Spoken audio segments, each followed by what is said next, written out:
peux rater que nous on carte. Tu peux ramal comme un keto. Tu fais une radio à l'hosto.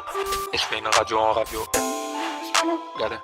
Eh bien, salut les gens, c'est Marakito, et aujourd'hui, je vais vous montrer comment détourer un personnage sur Photoshop. Donc, avant de commencer, je précise que vous aurez dans la description quelques images qui vous permettront de vous entraîner, dont celle qu'on va utiliser aujourd'hui. Donc du coup, on va commencer tout de suite avec une image de Toga de l'anime Boku no Hero Academia. Je précise que plus l'image est grande, plus ce sera simple à détourer, parce que vu que les contours seront moins pixelisés, eh bien vous aurez une meilleure vue dessus. Et pareil pour les contours, plus ils seront larges, plus ce sera simple, parce que vous aurez plus de marge d'erreur entre guillemets. Donc voilà, tout d'abord on va aller sur l'outil plume qui se trouve en dessous de la loupe et au-dessus de l'outil texte. Donc maintenant on va commencer. Afin que ce soit plus simple, il faut savoir zoomer et dézoomer. Donc du coup c'est Alt plus roulette pour zoomer ou bien dézoomer. Donc voilà, on va commencer en mettant le premier point qui sera ici. Et ensuite on va faire des courbes. Donc voilà, vous faites clic et vous bougez la souris pour faire la courbe. Vous faites Alt, clic sur le dernier point parce que sinon ça va continuer la courbe et c'est pas ce qu'on veut faire aujourd'hui. Donc voilà, on continue comme ça. On fait comme ça, et là regardez, par exemple si je veux aller là-bas, ça va pas trop le faire parce que ça va dessus, donc du coup, regardez, ça fait une courbe à chaque fois, donc du coup on fait Alt, clic, et voilà, maintenant on peut continuer, ça nous fait une droite, donc voilà, on va continuer comme ça. Je vais le faire un peu avec vous, et puis après je vais cut, histoire que la vidéo ne dure pas trop longtemps. Donc voilà, on s'y prend comme ça. Je pense pas que ce soit très dur à faire, parce que du coup c'est juste des points à mettre, mais c'est assez long si on veut faire quelque chose de propre. Donc du coup, moi je vous reprends juste après, parce que j'ai déjà fait le cut hier.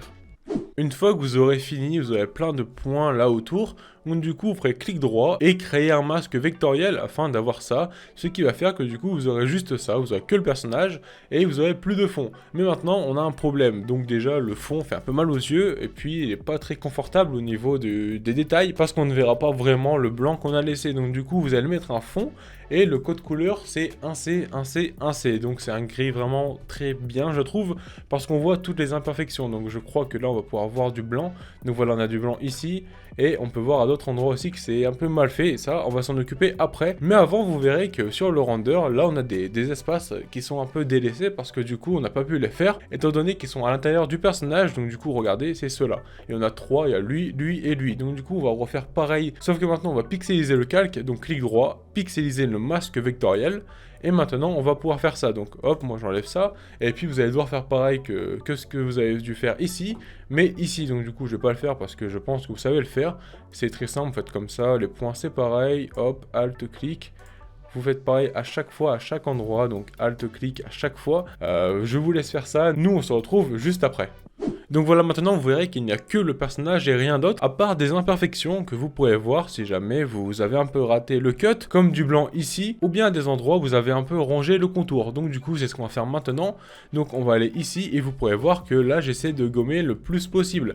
Donc du coup, regardez bien, je vais vous montrer. Vous allez encore une fois ici, vous prenez la gomme, vous mettez en tout petit parce que ça se joue au pixel près, faites Alt, vous zoomez et puis vous allez faire tout ça à chaque fois.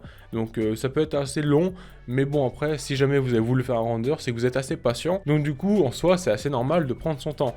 Donc il y a plein d'endroits comme ça, personnellement j'ai raté pas mal d'endroits. Et il y a d'autres endroits aussi où j'ai rongé le contour. Par exemple, on peut voir que ici il y a un trou dans le contour. Donc on fait un nouveau calque, vous prenez le pinceau, en tout petit encore une fois, donc hop, tout petit. Vous faites Alt et puis vous cliquez sur un autre contour afin d'avoir la même couleur. Ou bien sinon vous prenez du noir directement ici, mais c'est mieux de faire comme ça, donc Alt plus clic pour mettre la pipette. Et maintenant vous repassez sur le contour. Hop, voilà, comme ça, afin que ce soit plus propre et que ça fasse pas un gros trou. Donc du coup, ensuite, vous faites un gros zoom ici, et vous passez tout autour du render pour voir où vous devez refaire un contour, et puis aussi, par même occasion, où vous devez gommer, parce que vous pouvez faire les deux en même temps. Ce sera plus rapide. Donc du coup, moi, je vous reprends juste après cette étape. Donc voilà, l'étape est terminée. Maintenant, j'ai enlevé les bouts de blanc en trop, et j'ai remis des contours. Donc avec les contours, ça donne ça, et sans, ça donne ça. Donc je vais enlever le fond.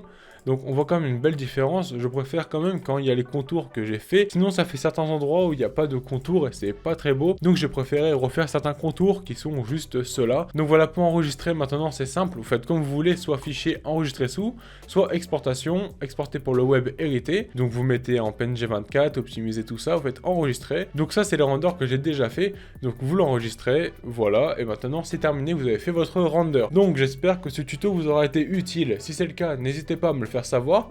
Moi, c'est sur ces quelques mots que je vous souhaite à tous et à toutes une excellente journée ou soirée. Nous, on se retrouve dans une prochaine vidéo. Tu déambules la nuit dans les rues de Paname. Hey, tu ne sais plus trop où aller. Le silence dans ton cœur, tu n'as plus d'état d'âme, babe. Alors tu fumes pour oublier. Sur le terrain des lofts, t'es sans gilet pare-balles. Hey, un homme a tiré sans regarder. Tu t'es retrouvé seul dans les vices de la night. Hey, et la nuit ne t'a pas épargné.